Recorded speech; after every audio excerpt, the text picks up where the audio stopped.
ଓଡ଼ିଆ ଭାଷା ସାହିତ୍ୟ ସଂସ୍କୃତି ବିଭାଗ ଓଡ଼ିଶା ସରକାର ଓ ଜିଲ୍ଲା ପ୍ରଶାସନ ବାଲେଶ୍ୱର ପକ୍ଷରୁ ରାଷ୍ଟ୍ରଗୀତ ବନ୍ଦେ ମାତରମ୍ର 150ତମ ବାର୍ଷିକ ଉପଲକ୍ଷେ ବାଲେଶ୍ୱର ମଣ୍ଡଳ ସ୍ତରୀୟ ଏକ ଦିବସୀୟ ପ୍ରଶିକ୍ଷଣ କାର୍ଯ୍ୟକ୍ରମ ବାଲେଶ୍ୱର ଜିଲ୍ଲା ସ୍କୁଲର ସମ୍ମିଳନୀ କକ୍ଷଠାରେ ଅନୁଷ୍ଠିତ ହୋଇଯାଇଛି।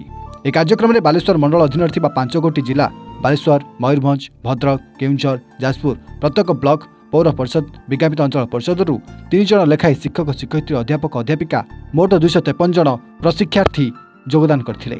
ଏହି କାର୍ଯ୍ୟକ୍ରମରେ ବରେଣ୍ୟ ଅତିଥି ଭାବରେ ଶ୍ରୀଯୁକ୍ତ ମାନସ କୁମାର ଦତ୍ତ, ମାନ୍ୟବର ବିଧାୟକ ବାଲେଶ୍ୱର ସଦର ଶ୍ରୀଯୁକ୍ତ ସନ୍ତୋଷ କୁମାର ଖଟୁଆ, ମାନ୍ୟବର ବିଧାୟକ ନୀଳଗିରି ଶ୍ରୀଯୁକ୍ତ ନାରାୟଣ ପ୍ରଧାନ, ଅଧ୍ୟକ୍ଷ ଜିଲ୍ଲା ପରିଷଦ ବାଲେଶ୍ୱର ଶ୍ରୀମତୀ ସବିତା ସାହୁ, ପୌରାଧ୍ୟକ୍ଷା ବାଲେଶ୍ୱର ପୌରପାଳିକା ଜିଲ୍ଲାପାଳ ଶ୍ରୀଯୁକ୍ତ ସୂର୍ଯ୍ୟବଂଶୀ ମୟୂର ବିକାଶ, ଅତିରିକ୍ତ ଜିଲ୍ଲାପାଳ ଶ୍ରୀଯୁକ୍ତ ସୁଧାକର ନାୟକ ଏବଂ ଓଡ଼ିଶା ସଙ୍ଗୀତ ନାଟକ ଏକାଡେମୀ ପକ୍ଷରୁ ଆସିଥିବା 4 ଜଣ ପ୍ରଶିକ୍ଷକ ଶ୍ରୀଯୁକ୍ତ ନିରଞ୍ଜନ ପଣ୍ଡା, ଶ୍ରୀଯୁକ୍ତ ଜାମିନକାନ୍ତ ମିଶ୍ର, ଶ୍ରୀଯୁକ୍ତ ଦୀପକ ରାଉତ ଏବଂ ଶ୍ରୀଯୁକ୍ତ ରଜନୀକାନ୍ତ ମହାପାତ୍ର ଯୋଗଦେଇ ଭାରତ ମାତାଙ୍କ ଫଟୋଚିତ୍ରରେ ମାଲ୍ୟାର୍ପଣ ପୂର୍ବକ ଦୀପ ପ୍ରଜ୍ୱଳନ କରି ଆନୁଷ୍ଠାନିକ ଭାବେ ଉଦ୍ଘାଟନ କରିଥିଲେ।